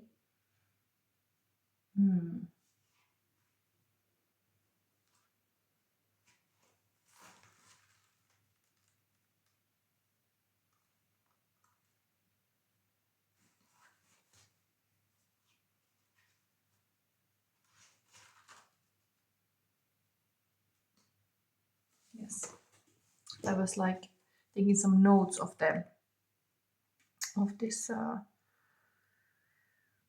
Let Me In is two songs. Michael Stipe from Rem and What's the name again of this person?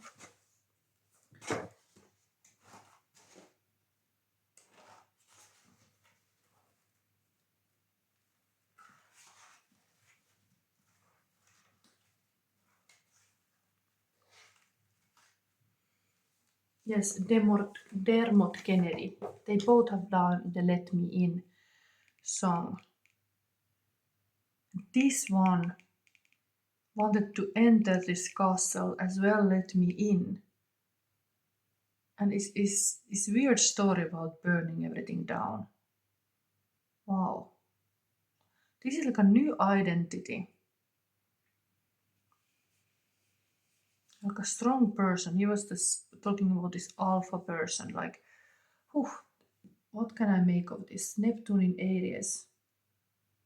There's like a strong personality here rising. Spiritual warrior that is going into the castle no matter what. It's like just like it's unstoppable or something. But this is of course a little bit dangerous to me to see so much fire here. But the whole position here is called Voice of Fire. And then you have the throat chakra crystal here.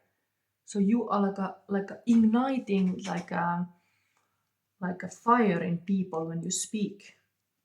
There is the sun energy here also. Demonstrate, realize, act like a leader.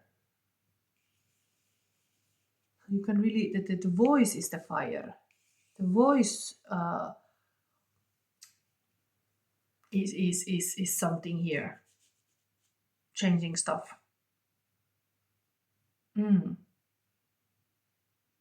Cool.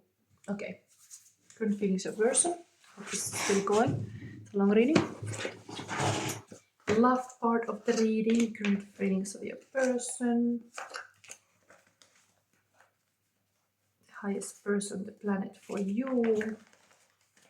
What I want to say to you. Inattention to possible 5 roles behaviors leads to a life without intention. So bring awareness to them, activate your full personal power in each moment. Purpose is the greatest bridge to now. So this kind of roles can be like an observer, director, guardian, warrior, lover, and a leader. Again, this leader and lover comes strong here. This is also very lover, this full. Own the moment life comes back, high vibe. So you have to have attention to these 5 roles and behaviors. And it leads to a life without, like a good life. So observer, director, guardian, warrior, and lover and leader. These persons see. Then we have here, Let Me In, Monster song by Rem, 1994. I had a mind to try to stop you. Let me in, let me in. Well, I got tar on my feet. Oh my god, it's totally like this. Well, I got tar on my feet and I can't see all the birds. Look down, I can see all the birds look down and laugh at me, clumsy crawling out of my skin. It is totally like that. Let Me In by Rem. Wow, whatever is this meaning. Some consequences. Then Omega is super duper pineapple. It's a little bit sexy feelings. We have here also. Only if you have been in the deepest valley can you ever know how magnificent is it to be on the highest mountain. Richard Nixon has said this. Wow. There is definitely going to be some deep places.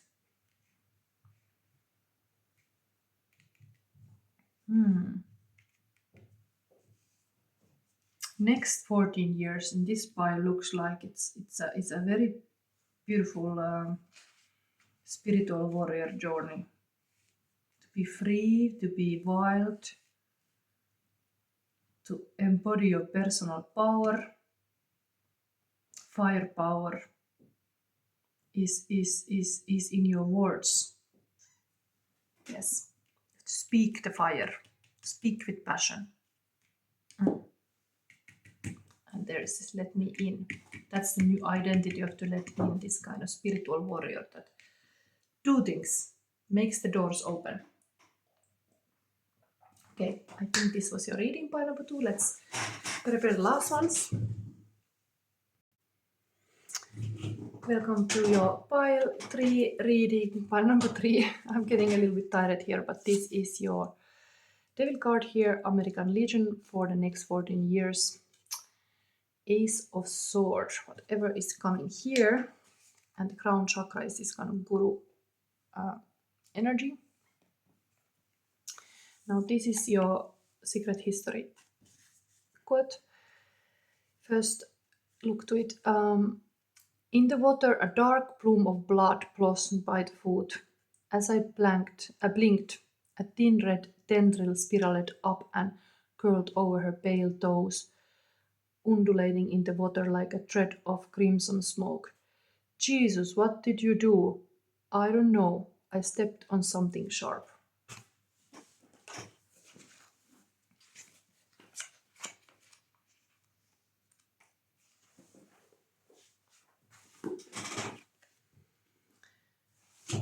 Is it going? Yes. She was living reverie for me. She was a living reverie for me. The mere sight of her sparked an almost infinite range of fantasy, from Greek to Gothic, from vulgar to divine. I was looking at the side of her face, listening to the sweet, throaty cadences of her voice, when I was jolted from my musing by a sharp exclamation. She stopped. What is it? She was staring down at the water. Look!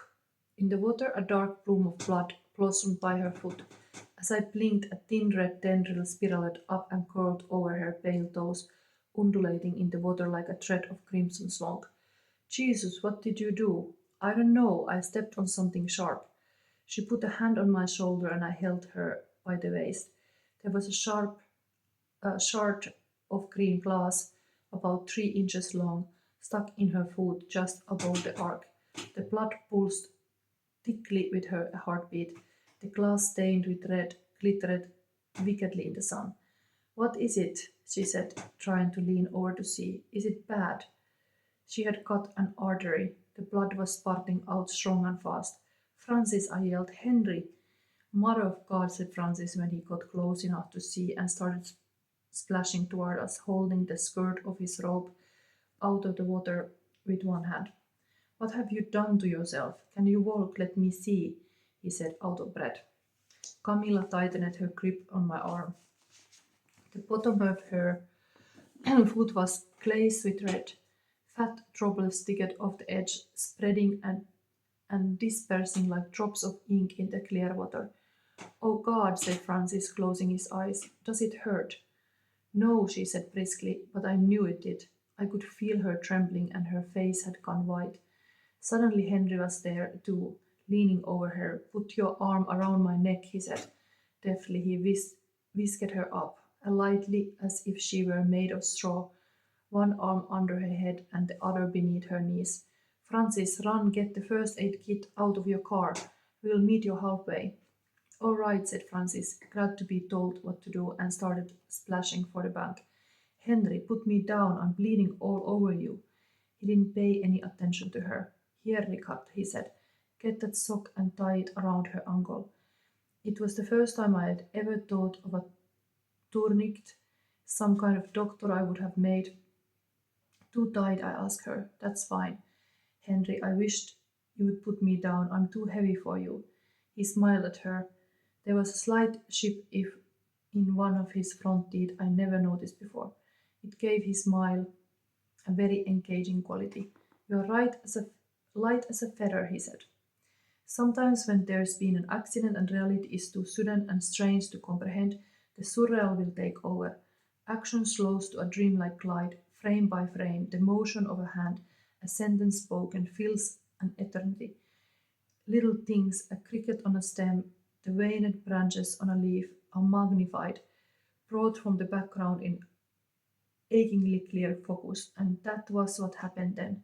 Walking over the meadow to the house, it was like a painting too vivid to be real. Every pebble, every blade of grass, sharply defined. The sky so blue it hurt me to look at it. Camilla was limp in Henry's arms, her head thrown back like a dead girl's, and the curve of her throat beautiful and lifeless. The hem of her dress fluttered abstractly in the breeze. Henry's trousers were spattered with drops the size of quarters, too red to be blood, as if he had a paintbrush slung at him. In the overwhelming stillness between our echoless footsteps, the pulse sang thin and fast in my ears. Charles skidded down the hill, barefoot, still in his bathrobe, Francis at his heels. Henry knelt and set her on the grass, and she raised herself on her elbows. Camille, are you dead? Said Charles, breathless, as he dropped to the ground to look at the wound. Somebody, said Francis, unrolling a length of bandage, is going to have to take that glass out of her foot. Want me to try? Said Charles, looking up at her. Be careful. Charles, her heel in his hand, caught the glass between thumb and forefinger and pulled gently. Camilla caught her breath in a quick, wincing gasp. Charles drew back like he'd been scalded. He made as if to touch her foot again, but he couldn't quite bring himself to do it. His fingertips were wet with blood. Well, go on, said Camilla, her voice fairly steady. I can't do it. I'm afraid I hurt you. It hurts anyway. I can't, Charles said, miserable, looking up at her. Get out of the way, said Henry impatiently, and he knelt quickly and took her foot in his hand. Charles turned away. He was almost as white as she was, and I wondered if that old story was true, that one twin felt pain when the other was injured. Camilla flinched, her eyes wide. Henry held up the curved piece of glass in one bloody hand. Consummatum est, he said. Francis set to work with the iodine and the bandages. My God, I said, picking up the red-stained shard and holding it to the light. Good girl, said Francis, winding the bandages around the arc of her foot. Like most hypochondriacs, he had an oddly soothing bedside manner. Look at you, you didn't even cry, it didn't hurt that much. The hell it didn't, Francis said. You were really brave. Henry stood up. She was brave, he said. I read quite a long part of this because I want to have the whole accident explained. Here we have the devil is American Legion. There is definitely some military action going on here. Who knows? Let's see what is the darkness here. Talking about the next 14 years. Maybe there's some military related stuff happening. Oh, we have a Joker card. Is this? Detective with open mind, the high initiative priestess guide. Okay, so this would be really related to the detective with open mind. This is nothing bad at all. It's like a high priestess intuitive guide energy. So this crime and shadow is not always negative cards. Here is just saying that you have to be very open-minded about this 14 years Neptune in Aries.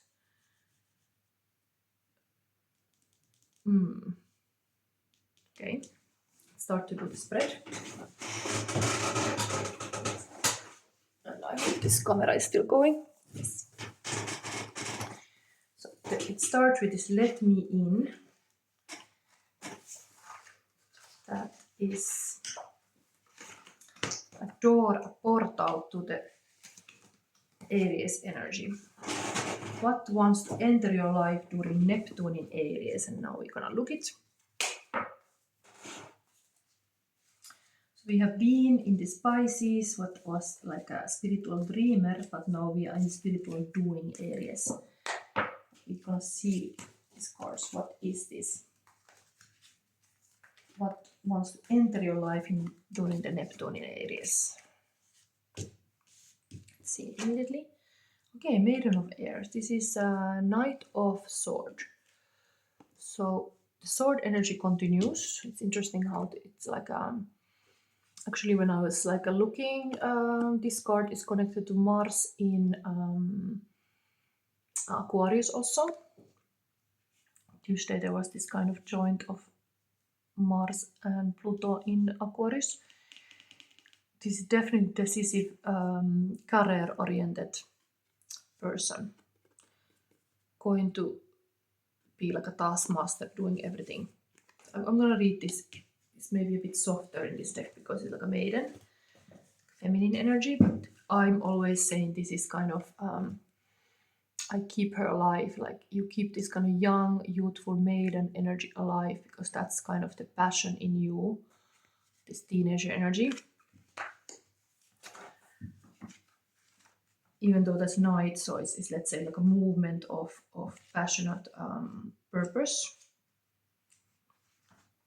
So that would be now that you're letting in. You're letting this higher vision enter the world, soul force, compassion, creativity, unseen becomes seen. So there is something about this kind of youthful approach. This is also open-minded. So that you should be open-minded. You should let that in. That's the advice of this.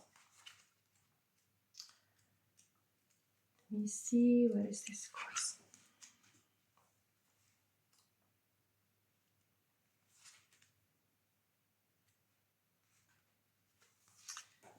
This is saying to you, the Maiden of Air shares a song with the creatures of the air. She encourages intuitive, spontaneous, and joyful communication.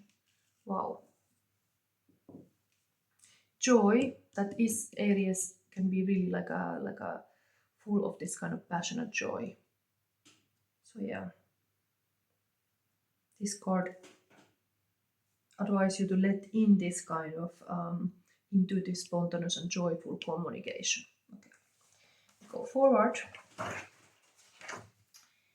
Now we look the archetype of the spiritual warrior. What is in the cards for you?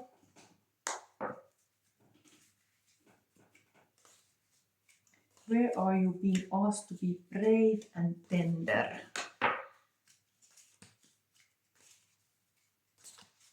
Courage with compassion. Where are you asked to be brave? Wow. Spellcasting. Strength. Wow, if this was like having a little bird singing in the air, here we have a whole like a light show going on. Wow. Really aware of these energies. It's like a new time to be active approach of this kind of chakra energy. For example, what I'm preaching often is like we can really feel the energies. Here this person is completely like having this kind of magical circle and this energy awareness. Wow.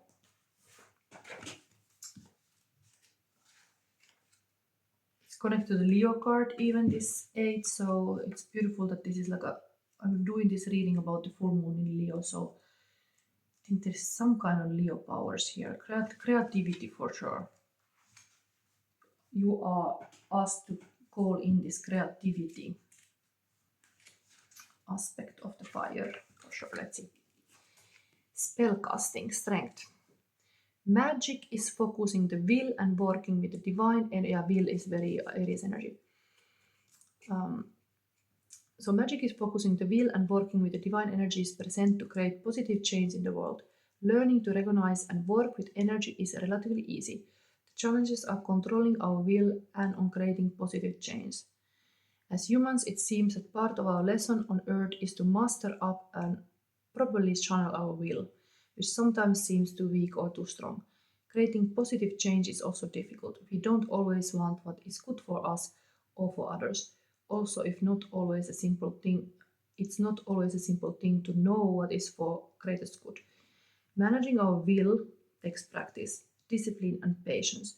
Dealing with the question of greatest good is eased by maintaining a close connection with the divine. Once you know how it feels to be in good relationship with the divine, it is easy to recognize when you are not. That sensitivity can be a great compass. Yes. So you are asked to be now having this kind of spiritual compass set when you are in a good relationship with the divine. Also can be very like a leadership qualities here, that you know, you have an intel, you know a lot. Okay, next, hopefully it's still going. It's a long reading. I think I have a little time limit here. So we have here, what unique mission is rising in you? That this would be the voice of fire. Now Aries fire. Okay, 4 of sword. Again sword. All the air energy all the time.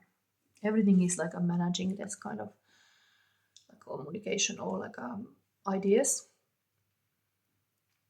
This is usually like a omens. Dark alley. Everything is a little bit darkish here actually.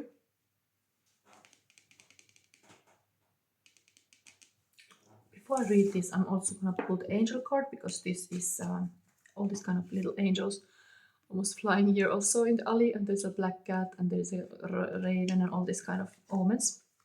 It's in the sense of spirit animal. This would be showing also your purpose. Study. Reading, research and education help you gain confidence and clarity about your career. Then we have this 4 of swords. It's usually a little bit like a resting energy, but here we have definitely omens. Tuning into, not just energy wise, but you are like indeed almost like a prophetic clarity. Could this be happening, that people get more indeed like me doing this kind of prophetic abilities to see omens arises? Omens are really interesting way for the divine to communicate with us. Omens are simple things that occur in everyday life, but somehow significant. Some are common omens, sometimes called superstitions, such as one we see in the card image of black cat crossing someone's path. These types of omens are not always accepted or recognized by practicing witches. So the 4 of air is a sign that the answer is right in front of our eyes. It is an affirmation by the universe regarding a course of action or a situation. It's almost like right under your nose you have a book where is information. Reading, research and education help you. So there's something right under your nose. The information is available for you. This also talks about this a little bit like a darkness, like there's a lot of intel. And you just have to be detective with open mind. It's available for you. The psychic energy is this, that you have to have a beginner's mindset in that you don't judge anything that you get in your senses. You just receive, become this kind of medium. This talks really about this kind of Neptune in Aries for you, that you having some sixth sense here, developing this kind of like psychic abilities that I preach in my channel a lot, that everybody is psychic, but it shows here. But what helps you, it's reading, research and education, help you gain confidence, clarity about your career. So whatever is your career, you can use this kind of psychic abilities, but that you should indeed keep reading and educating yourself. And then we have what identity shift will unfold over the 14 years.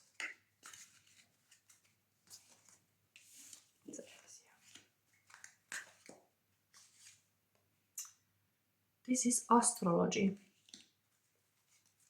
Identity shift. I think the astrology will have an important element a little. It becomes much more mainstream, I guess. This totally connects to astrology's card. 10 of fire, 10 of like completing a project. So it's like some of you might be also getting studying astrology or becoming building something with astrology. Could be that. But that is the identity shift. It becomes this, astrology becomes important part of your life. It has been indeed in the past cultures of humanity, it's been important, but here it is now. The stars in night sky hold so much meaning for humans. We wish upon them, we use them to hold our stories, and we navigate by them.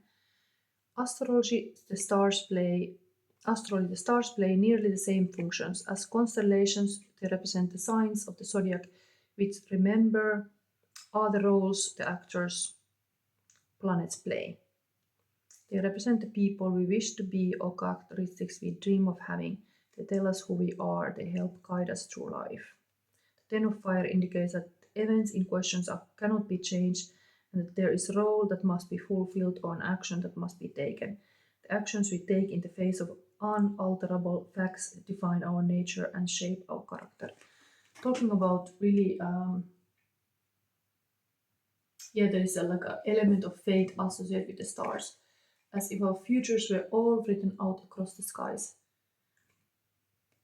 But the stars are more like a dealer in a game of poker. We are given a hand of cards and we can play that hand however we like.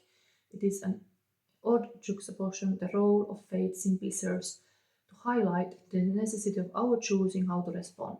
It demands us to engage our free will. There's a lot of talking about free will, but play your cards well. That is here. Aces in the hand is a joker in the hand. Very good cards if you just have those cards. Okay, it's still going. I'm gonna give you now the shadow cards. First, it's Pluto deck vision. I'll show you light. I'm gonna show you shadow, and then the third is the integration. Light is gazelle,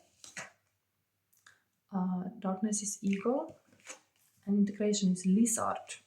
Lizard is very fire symbol in tarot. It's totally related to fire sign. So there's some wisdom of that lizard now coming for you. Gazelle, eagle, lizard. Let's see if we can find this first. Okay, let's go through. So this was the light. Is separation, walking away, endings. The arrival of this card may not be welcome sight, my friend, but its meaning cannot afford to be minced. Whenever gazelle energy is present, it is time to walk and maybe even run away. Be it from belief, a situation, a possible, even a person. There is nothing good here for you anymore. As difficult as it may feel, consider the grace a gazelle exudes as it flees a scene with great speed and alacrity. Even in the face of danger or defeat, the gazelle exudes confidence in its ability to bring itself somewhere new. There is wisdom in this energy for you too. Should you choose to ignore this card, it's likely that things will get progressively worse. It's also likely that a part of you already knows whatever this card is pointing to isn't serving you anymore. Release fear and recognize that the universe is quite fond of a vacuum. As soon as the space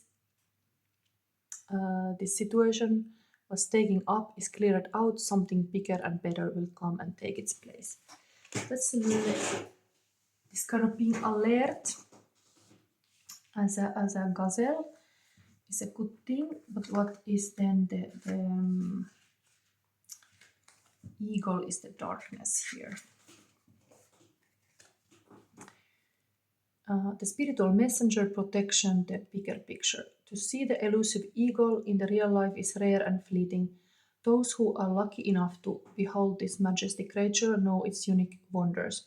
Just like the hawk, the great eagle is revered as a divine creature, one that is rich in deeply spiritual symbolism. Nothing flies higher in the sky than an eagle. Because of this unique vantage point, the eagle brings with it an important perspective, one that can only be achieved from a certain level of enlightenment and understanding. It also brings along an important message and the other card around it give context to that message. There's some kind of danger that you need to flee, I guess, because this gazelle is running. If you pull the eagle by itself, this is a sign that you are a spiritual messenger and you are being encouraged to share that wisdom, skill and knowledge you possess. Perhaps there is a leadership role you've been asked to step into or a community that you could serve. Often, and especially in spirituality, we are both the student and the teacher. Where do you embody both roles? Okay, but this was the darkness and the light. Maybe this is showing the student and the teacher dynamics indeed. Eagle is making a little bit like the fearful gazelle to right direction, while the lizard is what is the integration of these both. That's the repeating a cycle, unlearned lessons. Lizards are often associated with the idea of regeneration, as they can regrow their tail should something happen to it. This indeed is a handy trick, enabling the lizard to not only get major part of its body back, but also to do better next time around.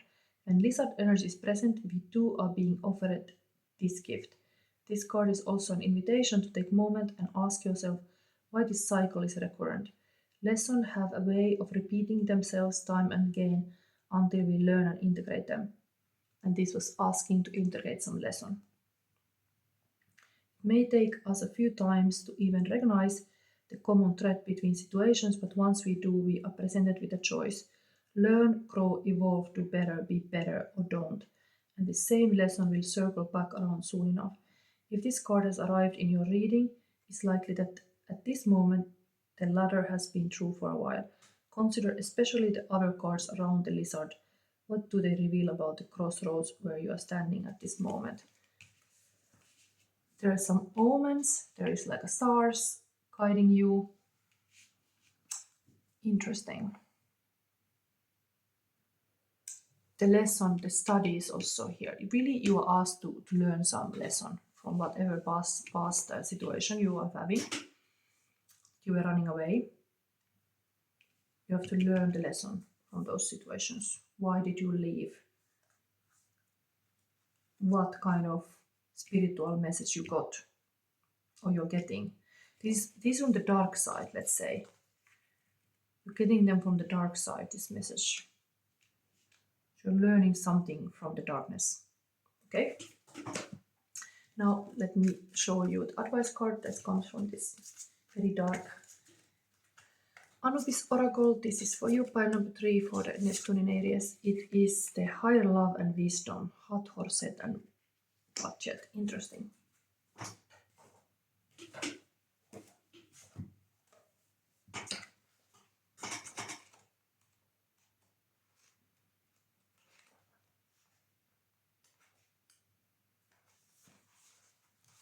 Not even long.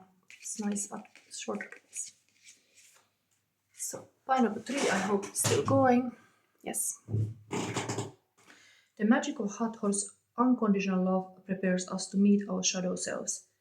Set as a trickster, show us our shadow and clears the pathway for each us to receive Vajjet's great awakening and the infusion of life force energy. When you draw this card, engage with these Neteru directly and see how they are part of your life now. Allow yourself to experience the love of Hathor and the allies you can take with you as you face the shadow in yourself and your situation. With the ensuing magical resolution, you can stand with humility before Vajjet's towering power.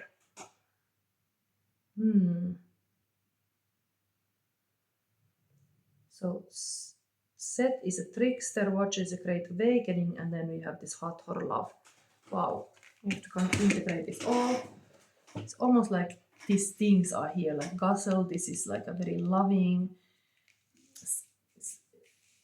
heart, eagle, awakening, and then this whatever is. There's definitely some higher love and wisdom. That is your lesson. Higher love. This could be even this kind of heureka moment. This might be a little bit like a The message indeed calm in the dark, because this is like I saw in the Devil, American Legion. But there is some kind of like a power in this dark wisdom, omens and everything. You are made kind of like in the process. You are developing your skills in the process, and you need this kind of hard experiences too, I guess. Some things could be written in the stars too, that you have to go through certain things to evolve. But take it as a study. Be curious about those darkness, those dark material, because they are like kind of like there's a magic in the mess that you can somehow transform this to higher love and wisdom. Because that's here. Okay, what feelings of your person? This is almost the end of the reading. Here.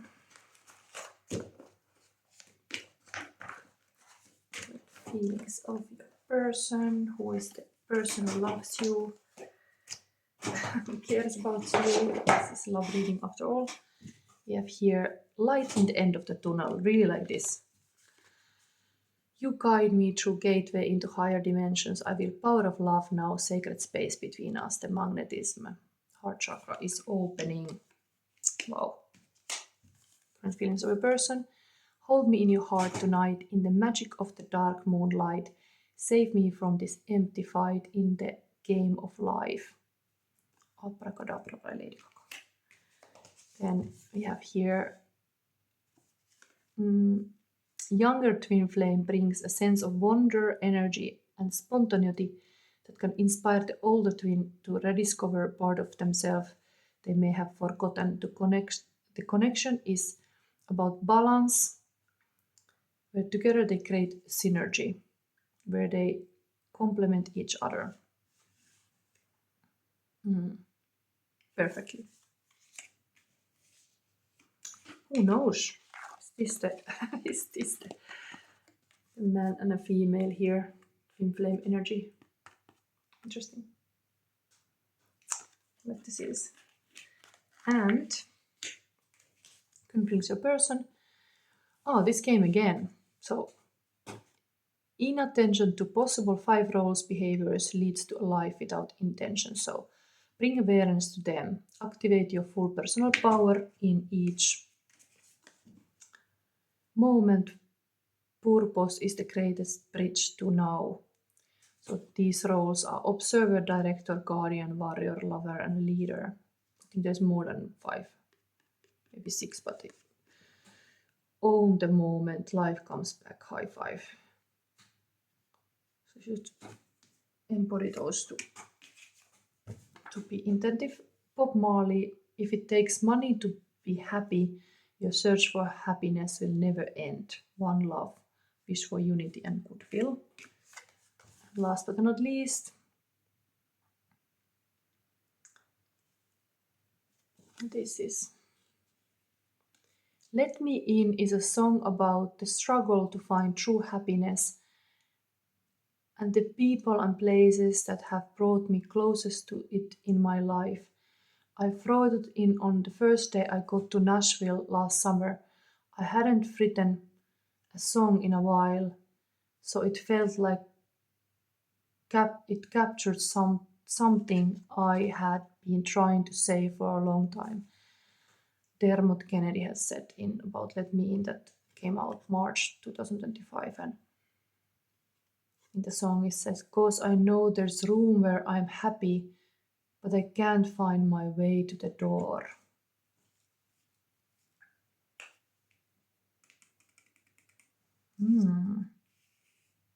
What is this? Room to be happy, but I cannot find a way to the door.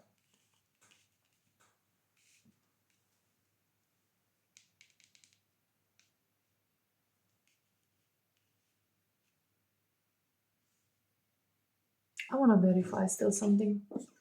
Show me this. There is twin flames and everything mentioned. Show me this twin flame union still. Let's put the love reading. One is a judgment, interesting. Angelic energy. Blowing the trumpet. And the other one is magician. Wow, big cards. 21 and 1. Wow, amazing. So this is the union. Creative couple. No wonder. You are asked to find higher love and wisdom in the next 14 years of the Neptune in Aries.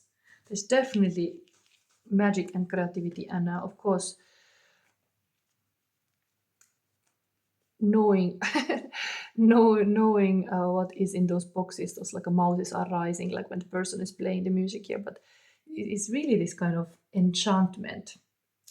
There's a lot of said about Neptune. I think I have to read to you last all the things that are said about Neptune. That Neptune is, I was taking some notes. So the Neptune in Aries is like Neptune makes unreal real. Neptune brings glamorization to what it touches. And the Neptune, the great enchanter. I think it shows there's really this kind of magical power in your twin flame relationship here. Things are starting to happen. Yeah, it's also say like you only experience Neptune in Aries once in a lifetime. It was 165 years since the last time humanity have been living these times. The shadow side of Neptune is illusion, addiction, and manipulating. Is there something more? I think this is showing there is a lot of happening, but is really magical also. So take it like some music is being born, new things are being experimented here. It just takes this kind of power. Fire power was mentioned many times here also, this kind of I keep her fire alive, this maiden energy. Remember to keep this kind of spirit alive, also in your relationship. It comes with magic and music. Okay, thank you for seeing this reading. I'm getting very tired here. I think I gave you all the cards. I think I gave you the karma card too. Where did I put that? Did I forgot? Why I cannot see this karma card? I'm gonna give one more if I didn't give. This is the astrology card. 10th house. I think I forgot to give it. So it is responsibly, spiritually, mental success, physical, become a person of power and status. So, I mean, these people here, they look like a person of power and status. So that is now for you. This kind of Aries energy is a leadership energy. It is that. And you are destined to become a person of power and status. Yes. Even this crown chakra energy is this kind of guru energy. So everything talks about it. Okay, thank you for seeing this, and I hope you like this reading. And indeed, this reading is valid for the next 14 years if you pick this pile. Yes, I'm happy to see these cards. Okay, thank you and bye.